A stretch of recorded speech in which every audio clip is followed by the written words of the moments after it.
500 miles south of Cairo, a stunningly beautiful temple perches on the edge of the vast desert.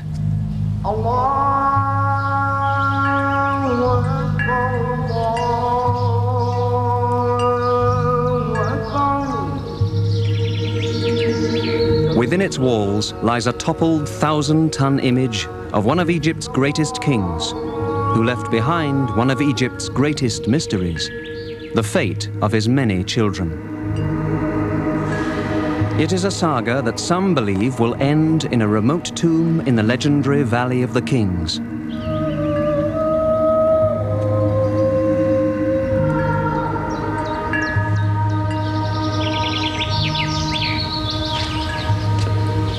This jumbled pile of huge stones was once a statue of Ramesses II, ruler of Egypt over 1,200 years before the Christian era.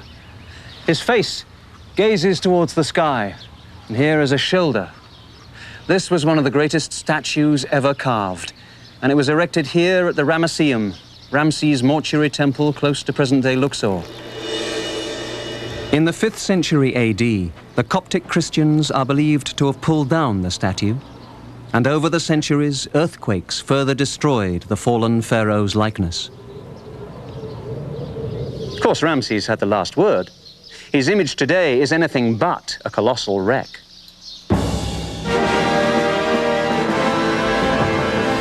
This statue better symbolizes the role of Ramses II in Egypt's history. He was a king who led his armies to victory, who built the most astonishing structures all over Egypt. He ruled for 67 years. His was a reign longer than all but one pharaoh, and when he died, history would remember him as Ramesses the Great. Ramesses was in his early 20s when he succeeded his father, Seti I, in 1280 BC. Seti had been a dynamic and successful pharaoh, and saw to it that his son was well prepared to follow him. As a child, young Ramesses accompanied his father to war. He learned firsthand the lessons of leading an army. While still a young man, he studied engineering techniques. He oversaw the stone quarries where the huge obelisks were cut to decorate Egypt's temples. The training paid off.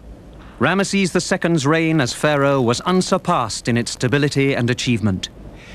The teenager who had followed his father into battle became a determined warrior who defended Egypt from outside threats.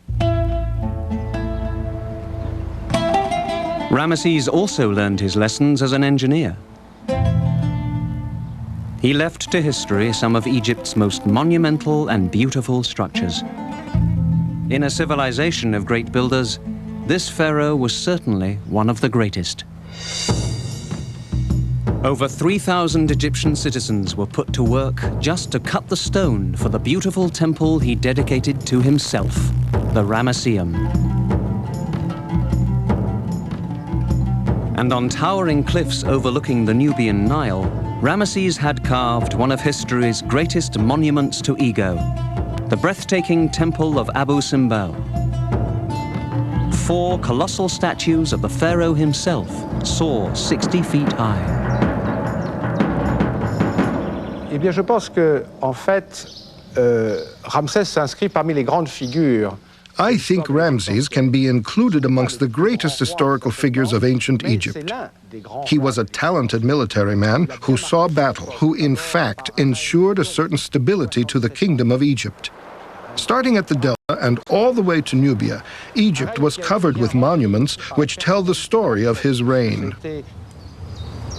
Ramses was indeed a great warrior, and his enormous building projects have awed people since the earliest tourists sailed the Nile in Greek and Roman times.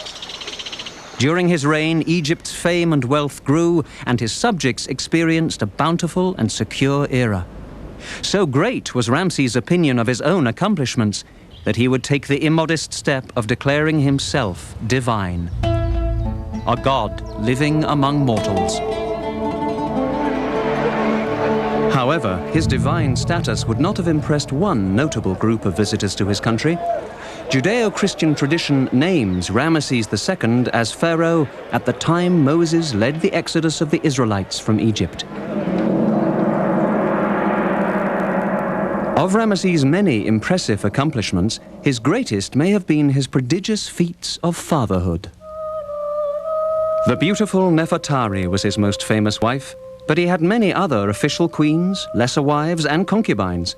With all of these women, Ramesses fathered over 100 children that we know of, including at least 50 sons. Having many wives and children was probably not unusual for a pharaoh, but what was unusual was that Ramesses proudly listed and portrayed his children on the walls of many of the buildings he constructed. Les enfants de Ramsès, la représentation des enfants de Ramsès dans la plupart de ses temples. He reproduced his children on the walls of the temples in long princely processions where we find both the king's sons and daughters. It's thanks to these lists that we are able to somewhat establish Ramses' descendants. Était déjà très présent. For most pharaohs of ancient Egypt, we know nothing about the members of the royal family. For Ramses II, we know the names of many of his wives, we know the names of many of his sons and many of his daughters, more than 24 of each. Ramses II was indeed a singular fellow in that no other pharaoh before or after him had ever given so much attention to his children. Despite such unusual public acknowledgement by their father, we know very little about the lives of all those children. Being an heir to Ramesses' throne was a frustrating process. He would rule for 67 years and outlive 5 of his successors. The first of these was Amun-Khehepeshef, who died in the 4th year of Ramesses' rule. If indeed Ramesses was the pharaoh of the Exodus, Amun-Khehepeshef would have been the firstborn son slain when God sent the 7 plagues against Egypt, though it is doubtful history will ever be able to confirm this. Of the other princes of Ramesses, we know few details.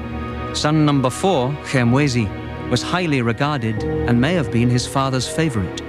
He was an important priest and oversaw the construction of many of Ramesses' most dramatic building projects. He died in the 55th year of Ramesses' reign. Merneptah was Ramesses' 13th son, and we know little about him until he was appointed general of the army in the 40th year of Ramesses' reign. He was probably the real power behind the throne for the last decade of his father's life. Even as an old king, Ramesses was tall for an Egyptian, 5 feet 8. In his final years, he was troubled with arthritis and curvature of the spine. And like most of his countrymen, his teeth bothered him. He was slightly built with a sharply hooked nose and large pierced ears. We might guess that he was a bit vain, since even as a very old man, his hair was dyed a stunning shade of red. Until the very end, Ramesses II remained Ramesses the Great, active, assertive, and an enormous presence in the life of his nation. But even for a living god, the end in this world does finally come.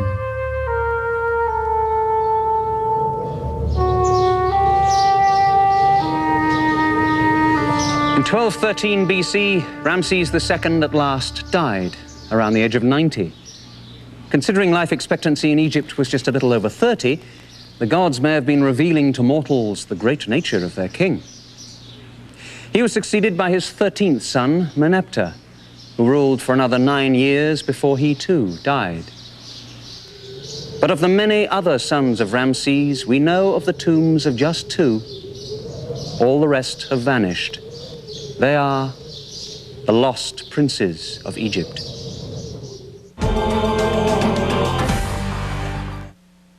DNA. I knew that something bad had happened. Fiber evidence. He's a serial offender. An eyewitness who never came forward. They're pieces in a puzzle that never fit until now. It was a bold crime. The reign of Ramesses II at last came to an end in 1212 BC. It was surely a time of great sadness in Egypt. Few of Ramesses' subjects would have known any other king. For 40 days, priests performed the exacting ritual of mummification on Ramses' body. The stomach, intestines, liver, and lungs were placed in special containers called canopic jars. The body was dried with a special salt, then adorned with jeweled amulets and wrapped in linen strips. At last, the mummy was placed in an elaborate coffin and began the journey to the Valley of the Kings in southern Egypt. We're standing in the tomb of Ramesses II. This magnificent chamber has only recently been excavated and has never been filmed before. This is the largest single room in the Valley of the Kings. The pharaoh's mummified body would have been carried into this chamber and lowered into a huge sarcophagus placed here. His internal organs, in their canopic jars, would be put into an alabaster chest here and lowered into this shaft. Above it was a beautiful gilded wooden shrine. The priests, having completed their last rituals, would have swept away the dust of their footprints as they backed out of the tomb, leaving the great Pharaoh alone here for eternity in this beautiful space deep within the mountain.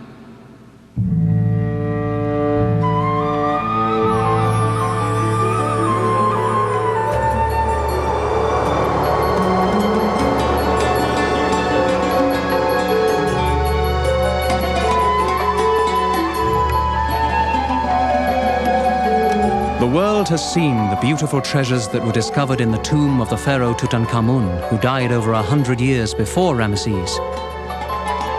If this was the treasure that was buried with Tut, a minor king with little impact on Egyptian history, we can begin to imagine the magnificent objects and adornment which must have filled the tomb of Ramesses the Great. But Ramses was not lucky in his choice of final resting place. Within 150 years, tomb robbers had found their way in and carried off what must have been a treasure beyond our dreams. From this, the tomb of the Pharaoh of the Pharaohs. All we have left are a few precious fragments recently discovered by the French Egyptologist Christian Leblanc.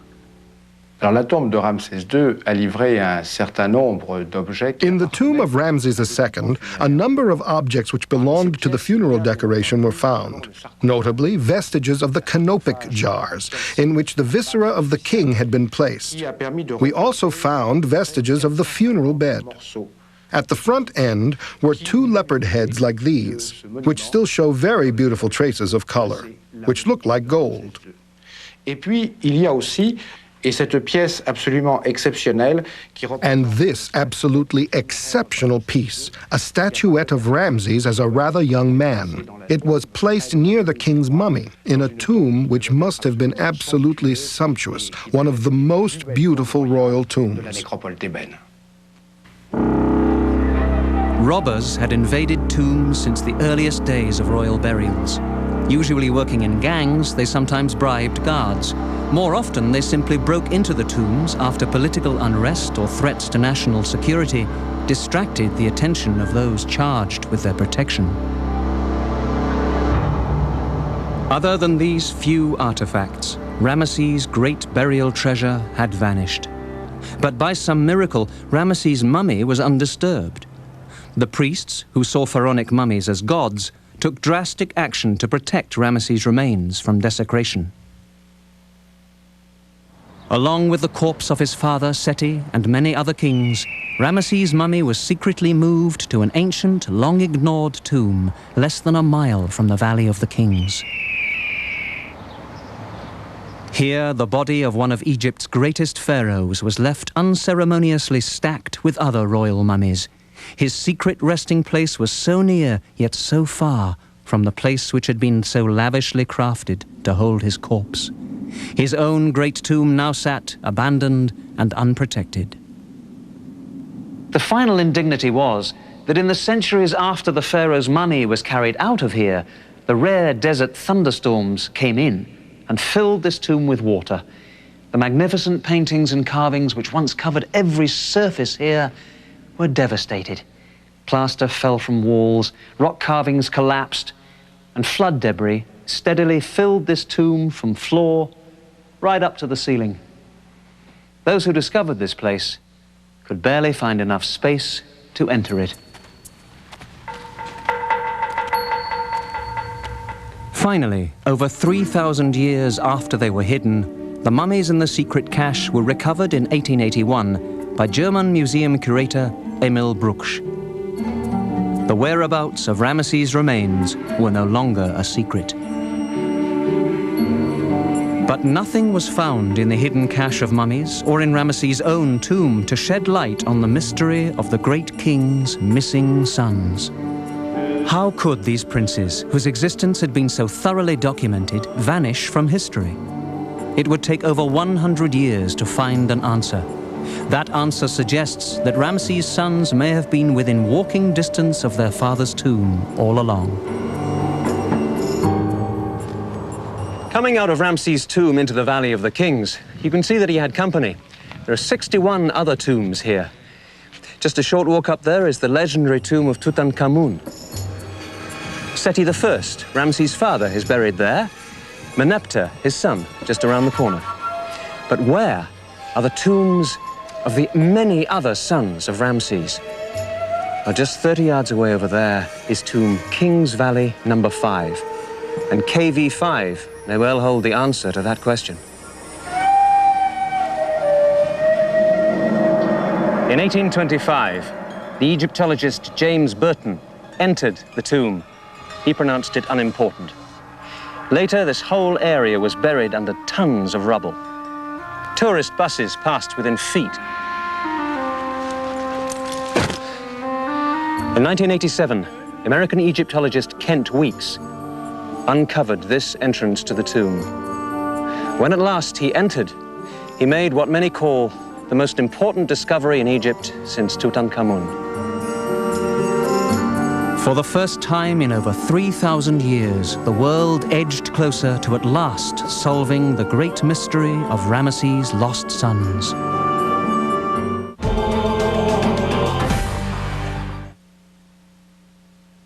On the next Crossing Jordan.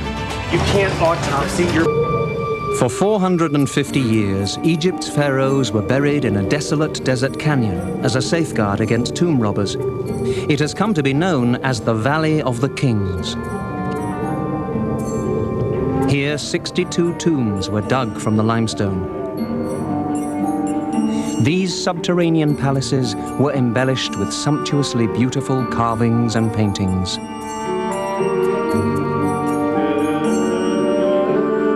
But by the 3rd century BC, the Valley of the Kings lay silent and forgotten. In the early 18th century, an English clergyman named Richard Pocock visited the valley and drew its first map. Other European Egyptologists followed, but their mapping of the tombs remained imprecise and inaccurately plotted. In the 1970s, Dr. Kent Weeks, a leading American Egyptologist from Washington State, decided to begin the first mapping of the Valley of the Kings using survey techniques which relied on extremely accurate measurements. It would take over a decade of hard work just to accumulate all of the data. But sadly, by the late 1980s, there was little money left to print up the detailed map Weeks wanted. So he decided to use the knowledge he'd accumulated and tackle another ambitious task. So I thought what we would do is to take the little money that we had at that point and do something that I had considered doing a few years earlier. And that was to go back into the historical records, try to identify tombs that had been seen in the 19th century, but for one reason or another had gone missing, and try to relocate those tombs and put them on the map of the Valley of the Kings as well. After an extensive search of historical records, one tomb stood out. It had been seen during the 19th century and given the designation KV5, standing for Kings Valley number 5. In 1825, the Englishman James Burton cut a 25-meter crawl space into KV5. He drew a sketch plan which revealed the presence of 11 chambers, but his notes did not inspire enthusiasm or excitement from his peers. Even Howard Carter, the discoverer of Tutankhamun's tomb, used the KV5 hillside only as a dumping ground for debris from his excavations. They buried the tomb under 3 meters of fill. As if that weren't enough, another series of flash floods from torrential rains that hit the Valley of the Kings occasionally dumped more debris over the tomb entrance and hid it. By 1920, possibly even earlier than that, KV5 was a dim and distant memory. There was nothing to be seen. But Kent Weeks was intrigued by the drawings of the tomb that Burton had made. In his plan, it looked like no other tomb that I had ever seen before. Most of the tombs in the Valley of the Kings are long corridors cut deeply into the bedrock. This tomb, on the other hand, had, in Burton's drawing, about 6 chambers that went off in all directions from the entrance like tentacles of an octopus. And I thought, gosh, what a strange-looking tomb. Why don't we see if we can't locate this? Something else grabbed Weeks' interest. By 1989, some researchers were suggesting that the lost KV5 might also be the missing tomb of Ramesses' children. From Burton's notes, Kent Weeks had an idea of where in the valley to begin looking. He made a decision. He would try and find what had been lost for so long. We dug basically a narrow trench about 3 feet, a meter wide. The first thing we encountered was a cut in the bedrock that very clearly delimitated a man-made, not a natural, pit or depression in the hillside. And then we began finding traces of staircases. After months of hard work, Kent Weeks' staff had cleared the entrance pit to KV5. Now at last the moment had arrived to look inside. Well, in the summer of 1989, we had cleared the stairway, come down to this doorway leading into the first chamber. Now, it didn't look like this. It was completely filled, floor to ceiling, with flood debris that had washed in. What sort of level? Right to here. Right to here. Top. And it was only because of a small little channel that had been dug by James Burton in 1825 that we could see anything at all inside. Here are traces of Burton's lampblack on the ceilings where he was peering through. So you just crawled through Burton's original tiny hole? That's right. That was the only access into the tomb, and even at that point, we could not see any of the side walls. Are we talking about inches here, or what sort of size was this? Well, it was a tight fit for me, let's put it that way, a very tight fit. So you managed to crawl in, probably a little guessing that you were going to be working just in this room for how long? Watch your step. It took us 5 years to clean this chamber out. But even by the second year, we knew that we were onto something in KV5. Because at the top of the wall, we found a series of hieroglyphs that indicated that this tomb was the burial place of one of the sons of Ramses II, whose cartouche is here. And we have his name, Amenhotep. Now, that young man was the firstborn son of Ramses II. So this was the first confirmation you had that one of Ramses' sons might be buried here? Yes, exactly. And the firstborn son at that. But shortly thereafter, it got even better. Because on this wall, when we exposed the text at the top, we found another scene with Ramses, a god, and a son who here is not Amenhotep, but a son whom we call Ramses Jr. to avoid confusion with his father. Suddenly, we knew that we had a tomb with multiple burials. There were at this point at least 2 royal sons buried in this tomb. That was something that had never been seen before. Kent Weeks was now certain that KV5 promised to be much more than just a minor tomb, even though he still didn't know if it was bigger than the 11 chambers detailed in Burton's original sketch. But making progress in unlocking KV5's secrets was agonizingly slow. The Valley of the Kings may get on average 1 or 2 millimeters of rain a year, if that. But every once in a while, perhaps once every 50, 60, 70 years, a rainstorm hits this area and it causes disaster. By the time those waters, those floodwaters and their debris reach KV5, the entrance to the valley, they can be traveling at 30, 40 miles an hour, carrying boulders the size of stoves or refrigerators. The 11 floods that hit KV5 filled it chock-a-block full with debris, sand, silt, limestone chips, that over the centuries dried to an almost cement-like consistency. Clearing away tons of flood debris which filled the tomb proved to be enormously time-consuming. The techniques of moving dirt out of a tomb or any archaeological site in Egypt haven't changed much in the last 100 years. We still take baskets. These are made of old tires. fill them up using trowels or shovels or picks, whatever, and carry them by hand in a bucket brigade out the door of the tomb. It had taken 5 years just to empty 2 small rooms. Although Kent Weeks had uncovered the names of 2 of Ramesses' sons, he'd found little else. Now the much larger Chamber 3 waited to be cleared. What Weeks would discover in this part of the tomb would justify all the years of patience and hard work. Kent Weeks crawled into the 3rd chamber, into this tiny gap. He hoped to find something underneath this huge pile of debris. But he couldn't get to it. He realized that the weakness of these pillars and the ominous cracks in the limestone ceiling above my head meant that this whole area would have to be stabilized. Work that's only just been completed. Now, Burton's map shows a mysterious door against the back wall. And Kent Weeks gradually dug his way towards it until by 1995, he'd managed to find just enough space to crawl through that doorway. What happened next is one of the great moments of modern archaeology. Weeks at last prepared to look beyond Chamber 3. He would be heading into space no one had entered since the Pharaohs. We thought what we would find is another small chamber, like that in the front, Chamber 1, Chamber 2. Instead, we shone our flashlight down, and we saw nothing, blackness. It meant that the chamber went on and on and on. We could not see an end wall. Later on, when we put electricity in the tomb, it turned into the most incredible sight I'd ever seen in my life. 100 feet down the corridor, lined on either side with doorways, we find a statue of the god Osiris. So you came along here, and you must already have known that this was the most incredible find.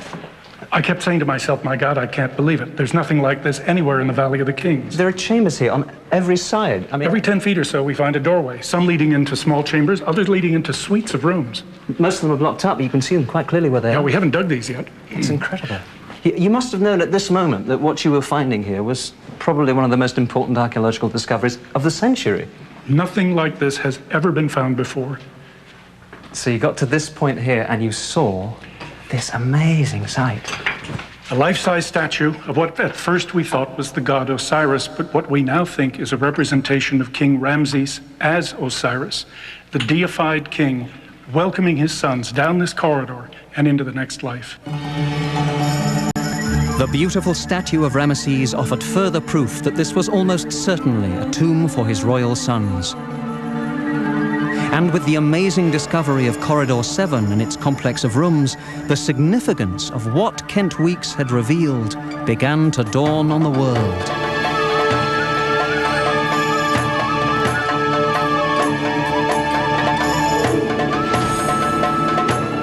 Most of the tombs in the Valley of the Kings contain no more than 8 rooms. Ramses I, Ramses the Great's grandfather, had just 4, as did the legendary Tutankhamun. Weeks had already discovered at least 65 rooms, and more soon appeared.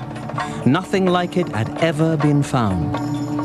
KV-5 seemed to move off in all directions at once. This corridor is very perplexing.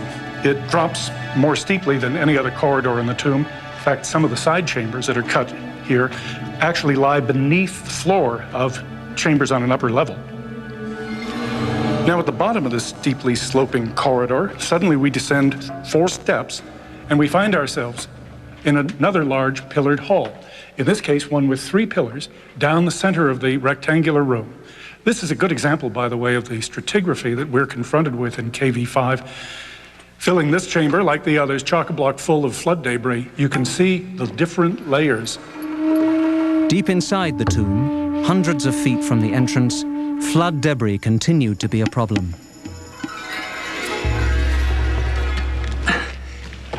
This is one of the many unexcavated corridors in KV-5. This one heads south, directly towards Tutankhamun's tomb. Nobody's quite sure why. There's a blank wall at the end there, maybe another doorway. The problem is getting to it.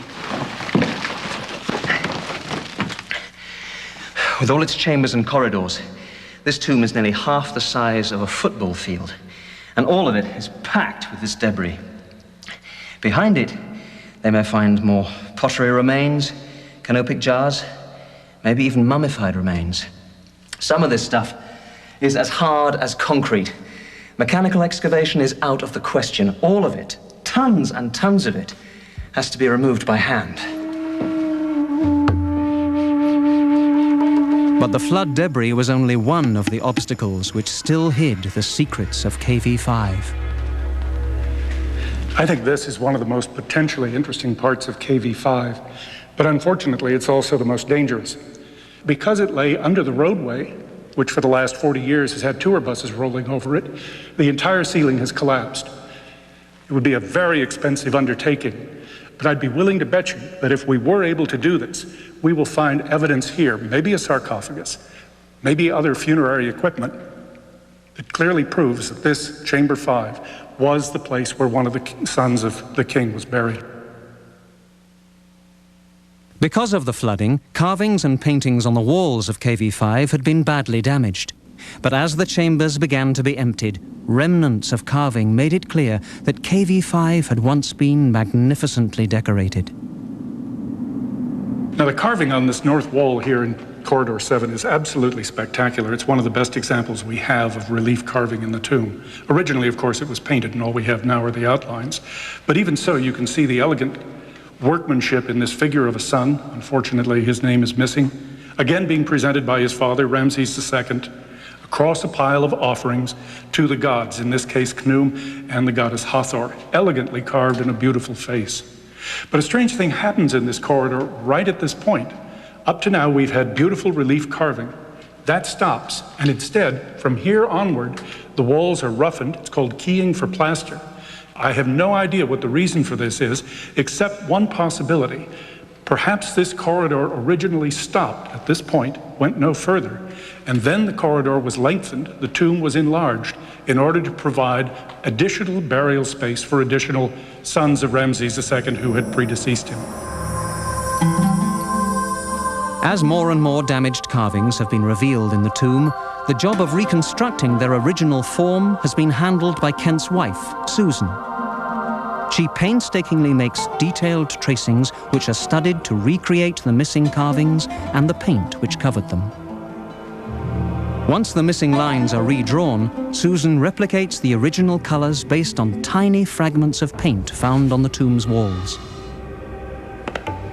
This is the son of Ramses. He's wearing a very bright blue collar, and he's wearing a rather elaborate priestly sacred garment, which is yellow with red stripes. Every day is exciting. You never know what you might see. Every time we look at the walls, even though I may have drawn the wall and stared at it for 10 days, every once in a while the light changes. There's something different I see for the first time. Finally, after 3,500 years, we can again look upon the glorious paintings which once enhanced this tomb.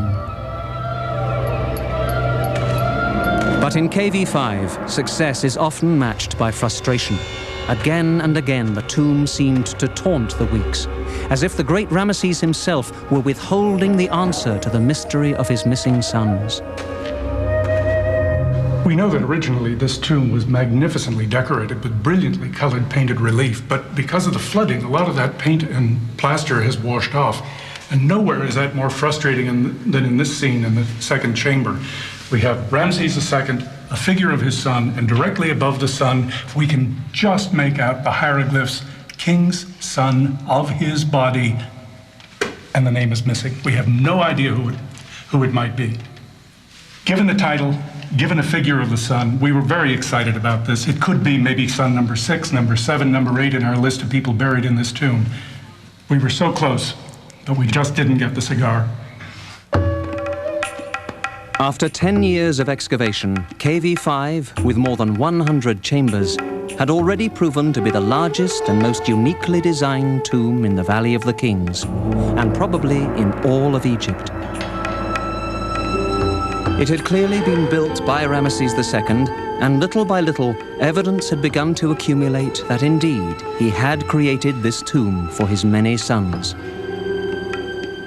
We have the names of several sons written on the walls of KV5. We have more than 24 representations of the king presenting various of his sons in the afterlife to the gods.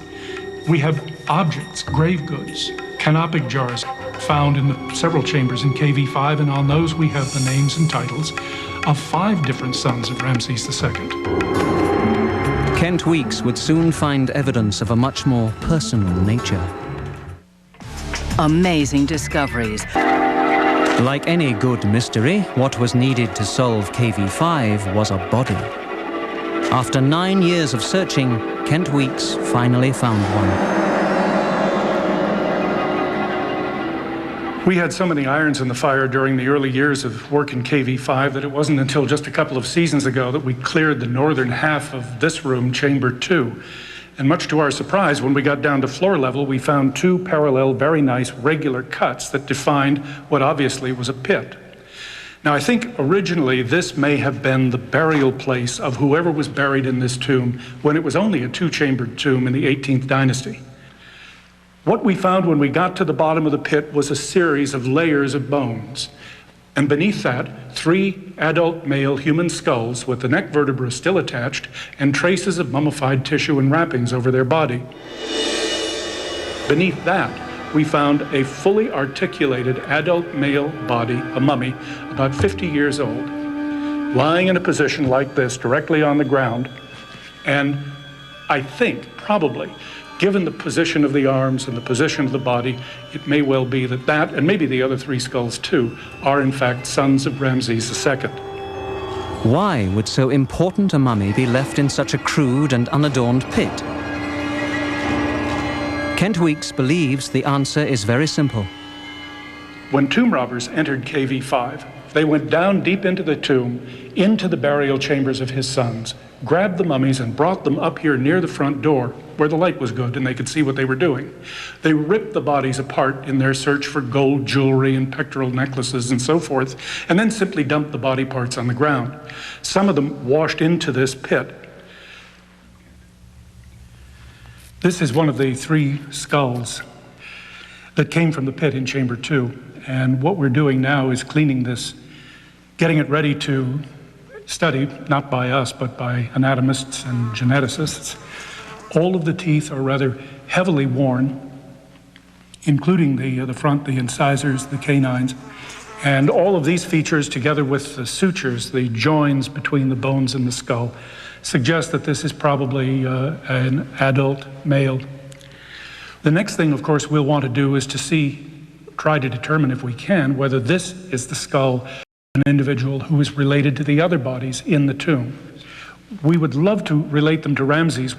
Anybody who has seen a photograph of the mummy of Ramses, or even, in fact, a representation of him in Egyptian art, recognize the fact that he was shown with a very prominent nose. And that might be one of the anatomical features that we could look for in trying to determine relationships. Scientific analysis of skulls is only one of the many tasks that can't be done in the heat and dust of the Valley of the Kings. Some of the most demanding work in unlocking the secrets of KV5 doesn't happen here in the tomb at all, but rather in an office back in Cairo.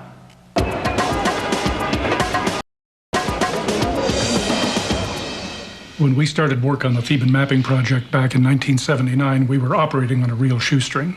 Today, we have a full-time staff on the project of 8 people now, and a part-time staff of volunteers and part-time employees who are scattered all over the world.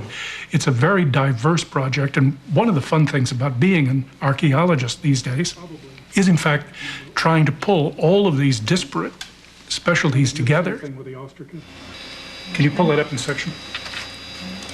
What I'd like to do, Summer, is take a look at this detailing here. The work our graphic designers and architects are doing is extremely useful. It gives you a new means of looking at the material and of doing comparative studies of that material. We want to prepare a CD-ROM of the Theban necropolis, taking advantage of the photographs that our staff have been collecting, the architectural drawings that we have been preparing, and of course historical materials as well. We'll be able, for example, to stop at a site like Luxor Temple on the East Bank, and we'll be able to generate a series of three-dimensional drawings that show the various stages in the construction of this temple. This, of course, is KV5. We thought we could produce something that would not only be useful to scholars, but that could be fun and exciting for grade school kids, for example, 8-, 9-year-olds who are doing Egyptology in school for the first time. In spite of all his efforts, Kent Weeks is the first to admit that there is much yet to be done in KV5. The work is exacting and slow, and the task has continued to grow. So far, 150 rooms have been found, and only 7% of those have been cleared. But one thing has already been established. In 3,000 years of tomb construction in ancient Egypt, there is nothing that remotely resembles KV5 in its incredible size or design. Why did Ramesses II apparently create so unusual a mausoleum for his many sons?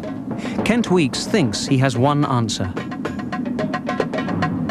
We know that during his reign, he had himself declared to be divine.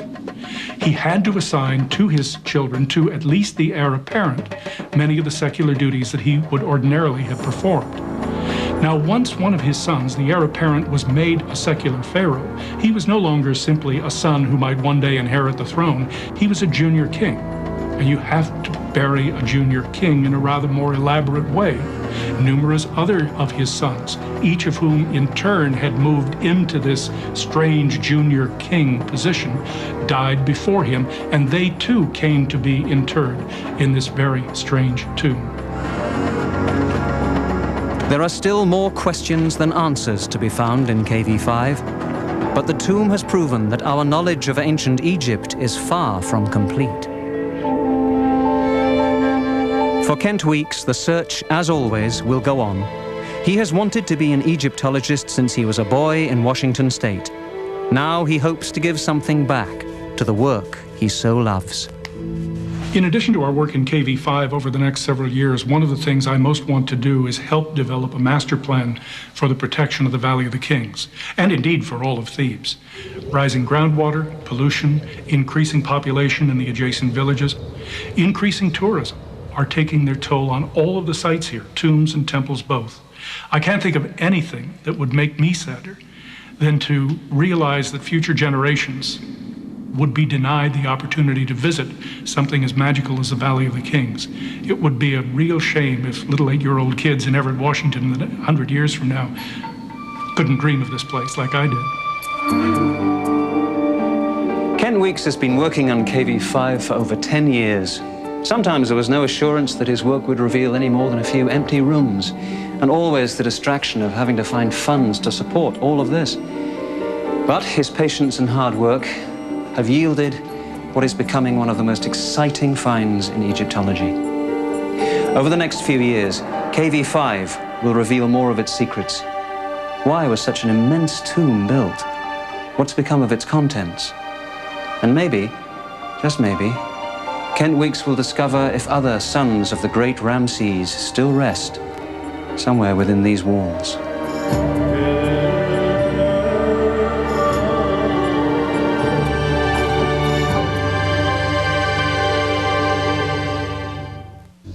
Looks like KV5 will keep Egyptologists using their brains for years. Speaking of which, did you know that while the internal organs of mummies were removed and kept in jars, their brains were considered unimportant and thrown away? A&E Home Video proudly offers the program you're watching on VHS for only $39.95 plus shipping and handling. To order, call 1-800-423-1212 or visit aetv.com. Even if you brush your dentures every day, you're missing something. Brushing can miss odor-causing food particles trapped in crevices. Polydent with more polyvescent power scrubs out what brushing misses. Polydent every day for better odor control. Tell me what you see.